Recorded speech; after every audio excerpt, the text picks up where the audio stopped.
Welcome to this explainer. If you've been anywhere near a newsfeed lately, you've definitely seen the headlines. I'm talking about phrases like nightmare at sea, ghost ship, and frantic warnings about a deadly new virus sweeping across the globe. Honestly, it's enough to make anyone who lived through the events of 2020 want to just lock their doors and throw away their suitcase forever. But in a world overflowing with sensationalism, we really need to cut through all that noise and look at the actual facts. Today, we're going to unpack exactly what happened on the MV Hondius cruise ship, what this virus actually is, and why the truth is far more fascinating and honestly a whole lot less apocalyptic than the 24/7 news cycle would have you believe. Okay, let's start with a really stark number, 3. Specifically, 3 dead passengers. By May 10th, out of the roughly 150 people on board this vessel, there were 10 total confirmed cases of a severe illness, with 3 fatalities. It's an absolute tragedy, and it's exactly the kind of statistic that kicks off a global mystery and sends the media completely into overdrive. But to really understand how we got here, we've got to look at how this entire journey began. So, let's get right into Section 1, Nightmare on the MV Hondius. Let's trace the timeline of how a luxury cruise bound for the remote islands of Antarctica turned into a literal floating medical emergency. On April 1st, the ship left Ushuaia, Argentina on what was supposed to be a spectacular trip, and for the first few days, everything was perfectly normal. But then, a 70-year-old Dutch passenger developed mild diarrhea, a headache, and a fever. He went to the ship's doctor, but his condition deteriorated with terrifying speed. He began struggling to breathe, and by April 11th, he tragically passed away right there on the ship. The other passengers, who were mostly unaware of just how severe this was, continued their trip.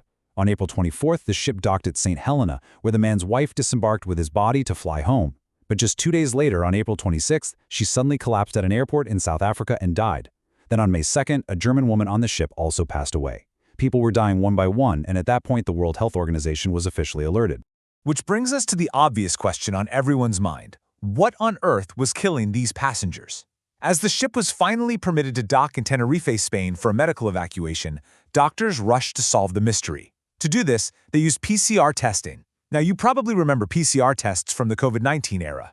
It's that molecular technique that amplifies tiny segments of DNA or RNA to identify a pathogen. And what that test revealed was not some brand new alien pathogen, but an incredibly dangerous, yet very familiar culprit. Which brings us to Section 2, Unmasking the Hantavirus. Grounding ourselves back in the scientific reality of what the doctors discovered, the tests confirmed hantavirus. Now, hantavirus is a family of zoonotic viruses, which basically means it jumps from animals to humans. Specifically, it's carried by rodents, like rats and mice. Humans typically get infected when they come into direct contact with or inhale dust from infected rodent urine, droppings, or saliva. This kind of infection usually happens in very rural settings. Think about cleaning out a dusty, poorly ventilated barn, sweeping out a shed that's been closed up for the winter, or doing agricultural work where rodents are everywhere. So this isn't some new threat. It's a known family of viruses that has been quietly coexisting with us for decades. And the history of this virus is actually fascinating. It first gained global attention during the Korean War in the 1950s. Over 3,000 soldiers fell mysteriously ill with a hemorrhagic fever near the Hantan River, which, by the way, is exactly where the virus gets its name. But the most dramatic chapter in its history happened in 1993, right in the American Southwest. A sudden, truly terrifying outbreak started killing young, perfectly healthy people from the Navajo Nation. Scientists were completely baffled until tribal elders provided the missing piece of the puzzle. You see, an El Niño weather event had caused a massive increase in rainfall, which led to a huge boom in pine nuts. This massive abundance of food caused the local rat population to just explode, and with more rats, inevitably came more infected droppings. Now, what's really wild is how this viral family attacks the human body in 2 distinctly different ways, depending entirely on geography. In the Americas, the virus causes hantavirus cardiopulmonary syndrome, or HCPS. This is a severe respiratory illness where a patient's lungs literally fill with fluid, leading to extreme breathlessness and, horribly, often suffocation. Over in Europe and Asia, different strains cause hemorrhagic fever with renal syndrome, or HFRS. That one attacks the blood vessels and kidneys, causing internal bleeding and acute kidney failure. What both of these have in common, though, is pretty alarming. There is no FDA or WHO-approved vaccine, and there's no specific antiviral cure. Doctors can really only provide supportive care, like oxygen therapy or dialysis, while they just wait and hope for the patient's immune system to fight the fight. And that brings us to a frankly terrifying statistic: 50%.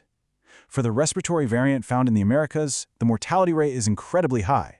ranging anywhere from 38% up to 50%. This means roughly half of the people who contract this specific syndrome will not survive.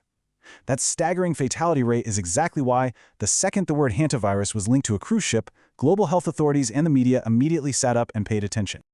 Let's move on to Section 3, the Andes strain exception. But wait a second. There's a massive gap in the logic here, right? If hantavirus is spread by inhaling dust from rat droppings in rural sheds or forests, how on earth did passengers catch it from each other on a sterile, luxury cruise ship floating out in the middle of the ocean? To answer that, we have to look at the inciting incident, which honestly sounds almost absurd. As The Daily Show highlighted, a husband and wife reportedly went bird-watching at a rat-infested landfill. Yes, you heard that right. Before the MV Hondius even set sail, the initial Dutch couple, who tragically became the first fatalities, took a shore excursion in Argentina, where they wandered right into a landfill teeming with rodents. So here is how this perfect storm actually built up. Step 1. At that landfill, the couple inhaled aerosolized rat droppings. Step 2. They didn't just catch any normal hantavirus. They were infected with what's called the Andes strain. Now, the Andes strain is the single, unique exception in the entire hantavirus family. It is literally the only strain known to allow human-to-human transmission. Step 3. They board the ship. Step 4. Through prolonged, intimate contact, we're talking sharing a small cabin bed and intimately caring for a sick spouse, the virus achieved limited human-to-human transmission. And we've actually seen this happen before.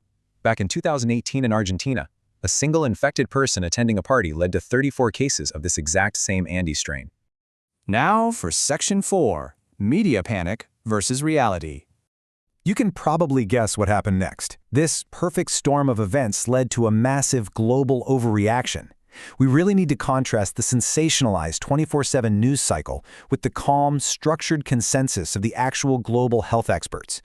Because the second that cruise ship docked, the media machine fired up. News broadcasts were pumping dramatic, pulsing music. They were showing drone footage of buses evacuating passengers. They were throwing around phrases like nightmare at sea and breathlessly asking the looming question, could this become the next pandemic? It was an absolute masterclass in capitalizing on our collective pandemic fatigue. Let's face it, we are all primed to panic at the very first mention of a viral outbreak on a cruise ship. But here is the crucial reality check. While the news was practically screaming about a new pandemic, scientists from the World Health Organization and the CDC spent days repeatedly, firmly trying to reassure the public. Their message was crystal clear. The overall risk to the public is low. You don't need to be hysterical about it. Despite the media's absolute insistence on framing this as COVID 2.0, the actual experts maintain that this was a highly localized, entirely manageable event. To put your anxieties completely to rest, let's just compare this directly to COVID-19. Unlike COVID, which is airborne and highly contagious across a crowded room, the Andes strain of hantavirus requires close, intimate physical contact. We're talking about sharing a bed or deeply caring for someone's bodily fluids when they are visibly sick. Furthermore, while COVID has that long, often asymptomatic infectious period where you don't even know you're sick, patients with the Andes hantavirus are typically only contagious for a very short window. Usually, it's just a single day right at the onset of their symptoms. That is exactly why the global threat level is entirely different. COVID was a true pandemic. The Andes hantavirus, while undeniably severe for the individual who catches it, presents a very, very low public risk overall. Let's wrap things up with Section 5, Staying Safe and Calm. So what are the actual practical takeaways here? Let's focus on the actionable, science-backed steps you can take rather than just needlessly worrying. The World Health Organization is incredibly clear on how to prevent hantavirus. And honestly, it really just comes down to basic hygiene and pest control. Your best defense is simply keeping rodents out of your living spaces. You should seal up openings in your homes and workplaces and ensure your food is stored securely so it doesn't attract any pests. If you do find yourself needing to clean up an area where rodents have been, like a dusty garage or an old shed, never ever use a dry broom or a vacuum cleaner. Doing that just kicks the infected dust right into the air for you to breathe in. Instead, you want to dampen the contaminated areas first with a bleach solution or water, and of course, practice really strong hand hygiene. It's just straightforward, practical science. Which leaves us with one final, really important thought. We know exactly how to stop the hantavirus. The science is incredibly clear, the transmission is very limited, and the prevention steps are highly effective. But the real question this whole explainer raises is, how do we stop the spread of panic? Viruses, as terrifying as they absolutely can be, are a natural part of our world. But the way we react to them, that is entirely up to us. We have the power to choose facts, structure, and scientific consensus over sensationalized, highly profitable fear. So next time a headline tries to tell you the sky is falling, ask yourself, are you looking at the actual data, or are you just getting caught in the media's trap? Thanks for joining me on this explainer, and stay curious.